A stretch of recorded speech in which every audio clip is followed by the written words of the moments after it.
कोई खुशियों की चाह में रोया, कोई दुखों की पनाह में रोया। अजीब सिलसिला है ये जिंदगी का। कोई भरोसा के लिए रोया तो कोई भरोसा करके रोया। नमस्कार, मैं अविनाश विश्वास स्वागत करता हूं आपको अपने चैनल मैथ्स माउंट में। और आज हम पढ़ेंगे लाभ और हानि।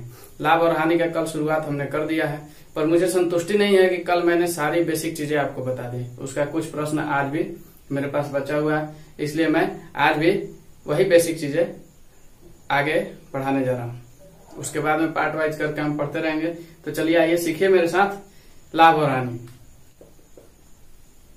आपको याददाश्त को ताजा करने के लिए कल मैंने कुछ इस तरह का प्रश्न आपको बताया था, लेकिन फिर भी आज आप देखिए, समझना जरूरी है।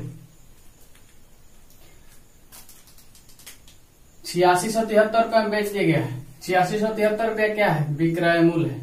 विक्रय मूल्य, इसको एसपी बोला जाता है। एसपी क्यों बोला जाता है? एसपी का मतलब होता है सेलिंग प्राइस। सेलिंग प्राइस अर्थात जिस पर कोई वस्तु बेची जाए। सेल मतलब होता है बेचना, प्राइस मतलब मूल्य। ठीक है, तो इसका एसपी कितना दिया हुआ है? 8673 रुपया। और इस पे लाभ हो रहा है। इसको लाभ कितना का हो रहा है? 5% का।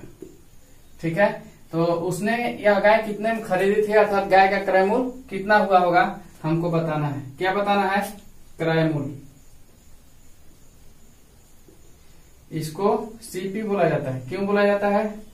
COSTPRICE, कॉस्ट प्राइस इसको अंग्रेजी में बोलते हैं। क्रय मूल्य को कॉस्ट प्राइस बोला जाता है। ठीक है, आगे देखिए। अब हमको क्रय मूल्य निकालना है, तो क्या करेंगे कि विक्रय मूल्य गुना 100 और बट्टा में क्या हो जाता है? 100 प्लस लाभ प्रतिशत। ठीक है, यही तो ट्रिक होता है, फॉर्मूला होता है। तो हम लोग सीधा सीधे ऐसे भी याद रख सकते हैं कि क्रय मूल्य यदि ज्ञात करना हो और विक्रय मूल्य दिया हुआ हो, तो विक्रय मूल्य का उल्टा गुना। क्रय मूल्य बराबर क्या? सीपी बराबर देख लीजिए क्या? 8673 रुपया हो गया, अर्थात विक्रय मूल्य। अब इसका उल्टा गुना। उल्टा गुना का मतलब क्या हुआ कि यदि देखिए 5% लाभ का मतलब हो गया कि 105 बट्टा में 100। ये चीज आप समझते होंगे। ठीक है, 105 बट्टा में 100, ये क्या है? सीधा है। लेकिन हम उल्टा कह देंगे ना, तो 100 बट्टा में 105 हो जाएगा। ये देखिए, उल्टा हो गया ये, और ये सीधा हो गया। तो विक्रय मूल्य का क्या कर लेंगे हम? उल्टा गुना। तो चलिए 100 को ऊपर भेज देंगे और 105 को नीचे रख लेंगे। ठीक है, यही मेरा उल्टा गुना कहने का मतलब यही हुआ। ठीक, अब इस 105 से इसको कटाएंगे। तो चलिए सबसे पहले 20 बार में 5 से ये कटेगा, 21 बार में ये कट जाएगा। अब 21 से इसको काटेंगे तो 413 बार में कट जाएगा। ठीक है, अब 20 में 413 से गुना कर लीजिए, तो कितना आ जाएगा मेरा निकाल करके? 8260 रुपया। गाय कितना में खरीदी गई थी? 8260 रुपया में खरीदी गई थी, लेकिन उसको बेचा गया तो 5% का प्रॉफिट पर बेचा गया है, इसीलिए वह 8673 रुपये में बेची गई है। ठीक है, अब चलिए यहाँ जो हम उल्टा गुना बताए थे, ये देखिए फॉर्मूला पे बैठा हुआ है क्या? विक्रय मूल्य का विक्रय मूल्य था यहाँ। अच्छा, गुना में हम उल्टा गुना बोले तो क्या दिक्कत है? 100 को ऊपर रखे हैं और नीचे में क्या 105 रखे हैं। ठीक है, तो देखिए तो सूत्र में भी तो यही है, विक्रय मूल्य गुना 100 बट्टा में 100 प्लस प्रतिशत लाभ। तो ये 100 पर हम 5 जोड़ दिए तो 105 हो गया है। ठीक है, समझना जरूरी है। चलिए आगे देखिए।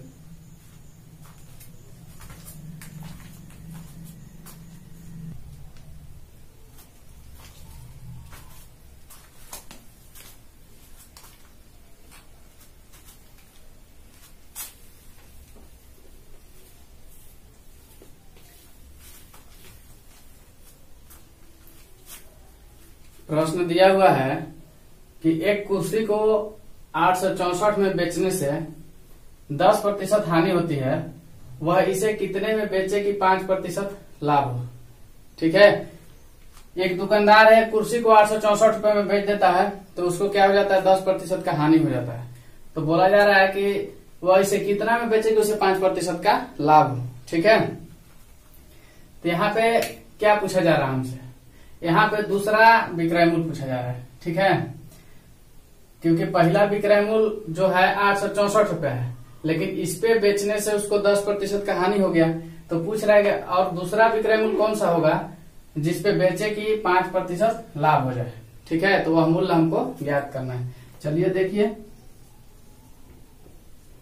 अब देख लीजिए, ये विक्रय मूल्य दिया हुआ है। क्या दिया हुआ है? विक्रय मूल्य कितना है? 864 रुपया।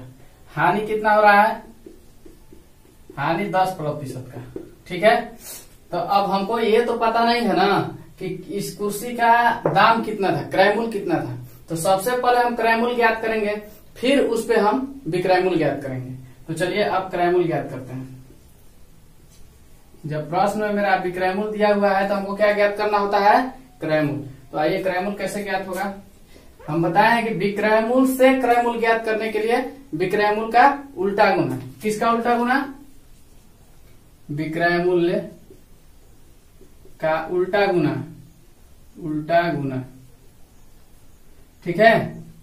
उल्टा गुना का मतलब क्या? 100 ऊपर और 100 प्लस जो भी अंक हो वो नीचे।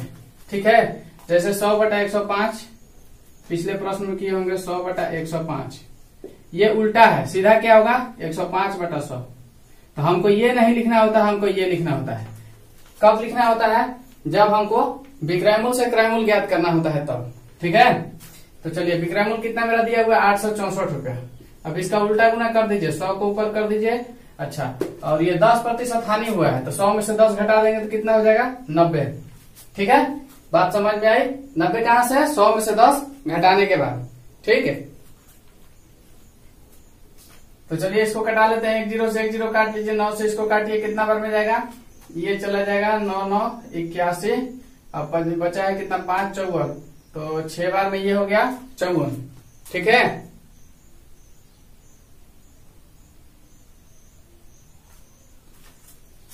अब चलिए 96 × 10, 960 रुपया इसका क्रय मूल्य आया। क्रय मूल्य कितना आ गया? 960 रुपया। ठीक है,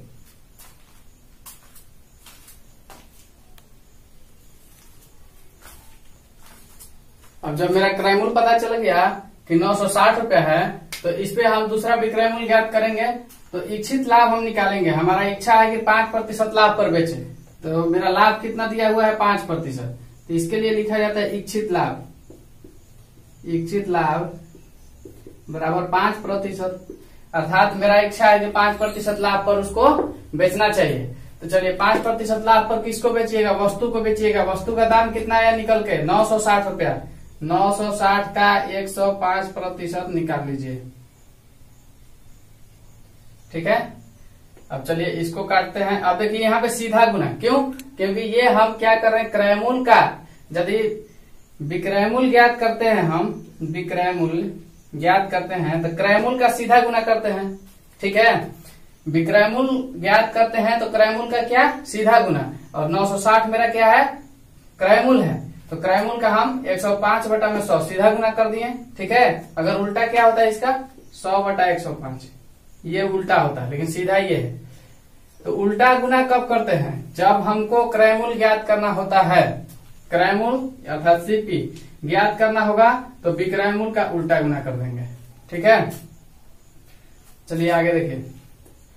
अब इसको कितना बार में काट दिए हम? 21 बार में। इसको कितना बार में? 20 बार में। अब 10 से 10 इसको काट दिए तो फिर मेरा क्या हो जाएगा? 2 से 96 कितना बार में? 48 बार में। ठीक है, अब 48 में 21 से गुना कर लीजिए। 48 × 21 बराबर 1008। यही हमारा आंसर हो जाएगा। ठीक है, 1008 क्या हो गया? दूसरा विक्रय मूल्य।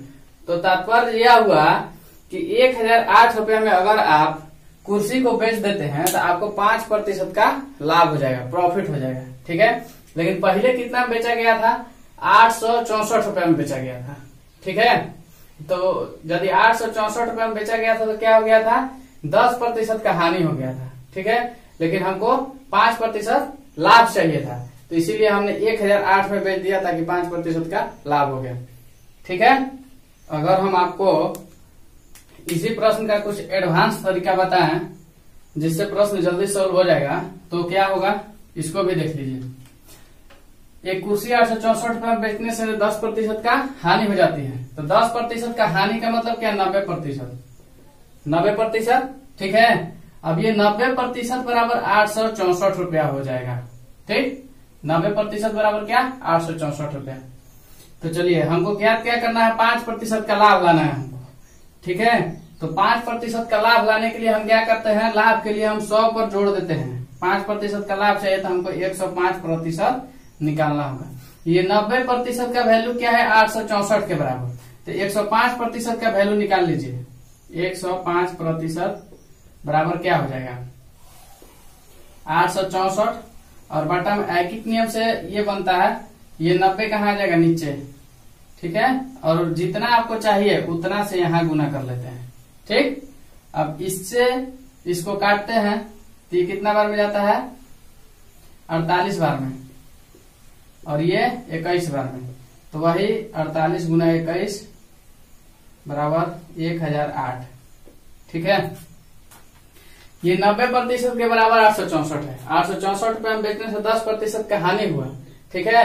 10% का हानि हुआ, लेकिन स्पष्ट हो गया यहाँ पे कि 90% का वैल्यू 864 रुपया है। इसीलिए हमको 105% का वैल्यू ज्ञात करना होगा।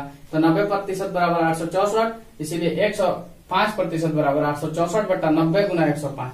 जितना ज्ञात करना होता है उतना से यहाँ गुना करते हैं। अगर हमको 120% ज्ञात करना होता है अर्थात 20% लाभ, तो 120 से यहाँ गुना कर देते हैं, ठीक है।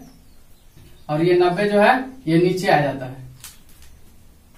तो चलिए फिलहाल आप इसी को ठीक से समझिए, क्योंकि बेसिक सही रहेगा तो आप ज्यादा समझ पाएंगे। प्रश्न दिया हुआ है, एक घड़ी को 2970 में बेचने से एक व्यक्ति को 10% की हानि होती है। वह इसे कितना में बेचे कि 20% का लाभ।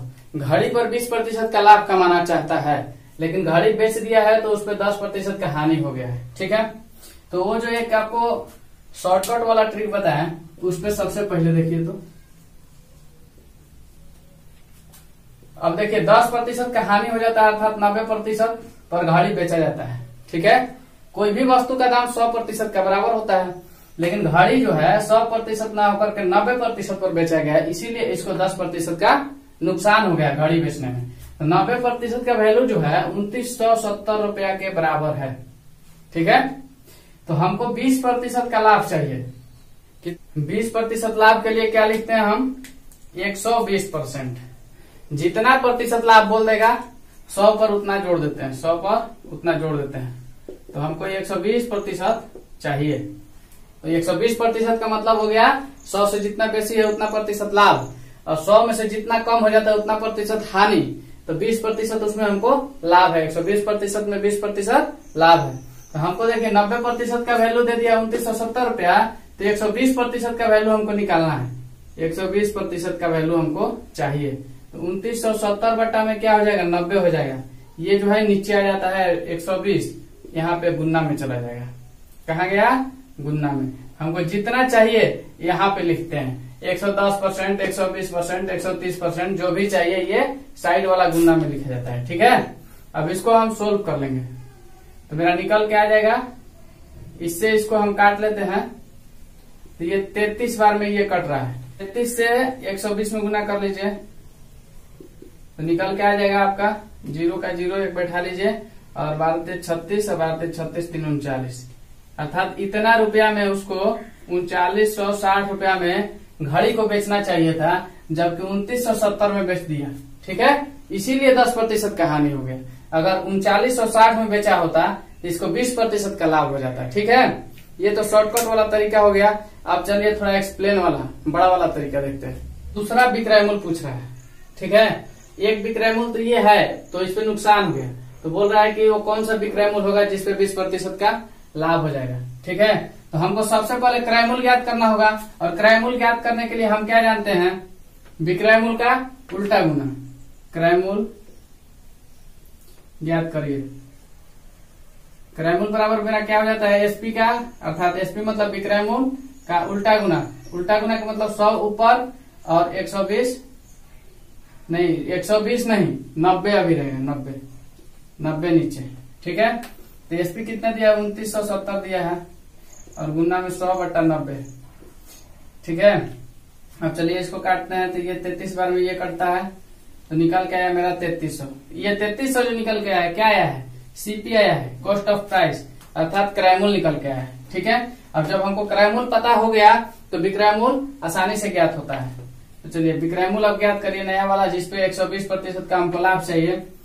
तो एसपी बराबर अर्थात विक्रय मूल्य बराबर विक्रय मूल्य बराबर 3300 का 120% के लिए नीचे में 100, 00 काटिए, 33 और 120 में गुना कीजिए, 33 और 120 में यहाँ गुना करने के बाद 3960 आता है।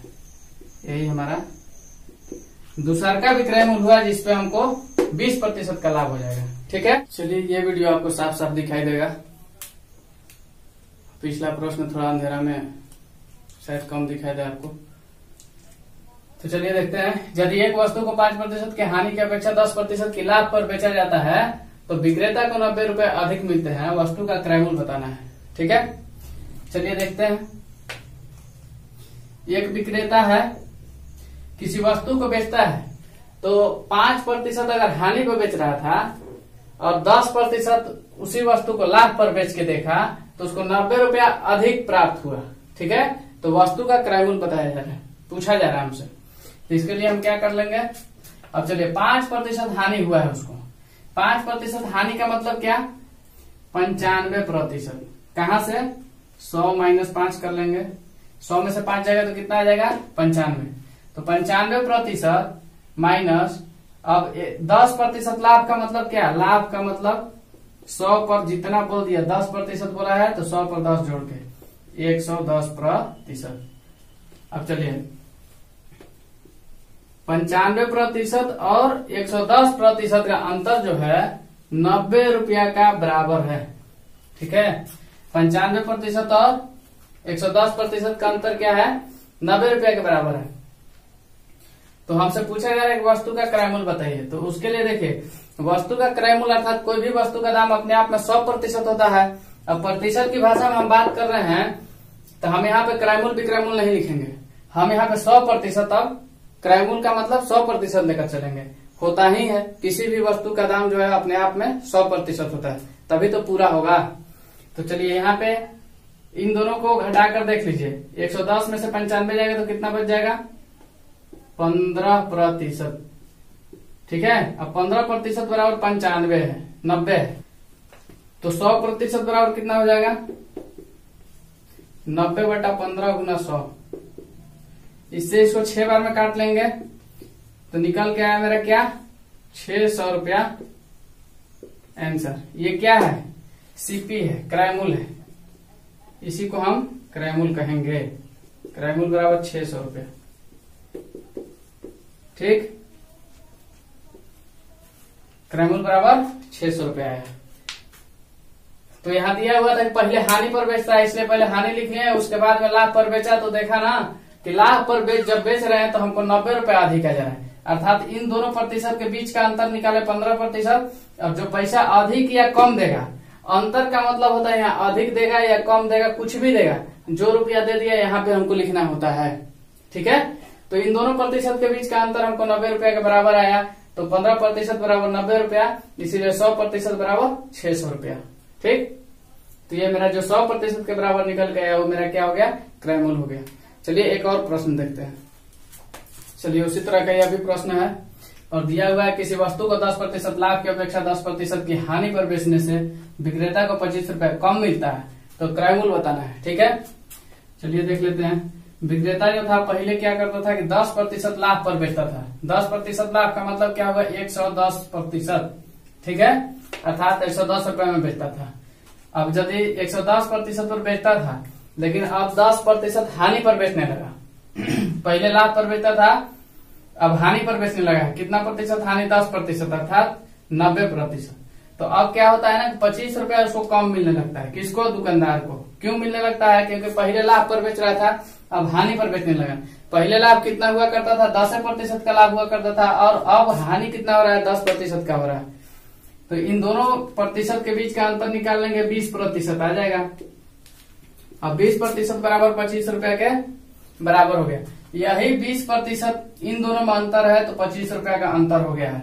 कम अधिक क्या होता है? अंतर ही तो होता है। दो वस्तुओं में अगर तुलना करते हैं, किसी पे 25 रुपया कम मिल गया तो क्या हो गया? दोनों वस्तु के बीच का अंतर हो गया। तो इन दोनों के बीच का प्रतिशत में अंतर कितना है? 20%। और रुपया जो है 25 रुपया 20% के बराबर हो गया। तो अब हमको क्रयमूल्य बताना है, और क्रयमूल्य हम हमेशा जानते हैं कि 100% के बराबर होता है। कोई भी वस्तु अपने आप में पूरा कब होता है? जब वो 100% के बराबर होता। तो 20% बराबर 25 हो गया, इसीलिए 100% बराबर क्या हो जाएगा? 25/20 और गुना में 100। अब इस 20 से इसको 5 बार में काट लीजिए और 25 में 5 से गुना कर लीजिए, निकल के आ जाएगा 125 रुपया। ये क्या हो गया? ये क्रयमूल्य हो गया, ये क्रयमूल्य हो गया। यही हमको बताना था, इसलिए मेरा आंसर हो गया। ठीक है, हम आपको पूरी तरह से सिखाने का कोशिश कर रहे हैं, और गणित तभी तक कठिन मालूम पड़ता है जब तक आप इसको समझ नहीं पाते हैं। और जब समझने लगते हैं तो ये खुद पर खुद आसान होने लगता है और आपको बनाने में भी इंटरेस्ट जगने लगता है। ठीक है, तो ज्यादा आप समझने का कोशिश करिए, रटने का कोशिश नहीं। तो इसी तरह से सीखते रहिए मेरे साथ, लाभ और हानि। मिलते हैं कल अगले वीडियो के साथ में, तब तक के लिए धन्यवाद।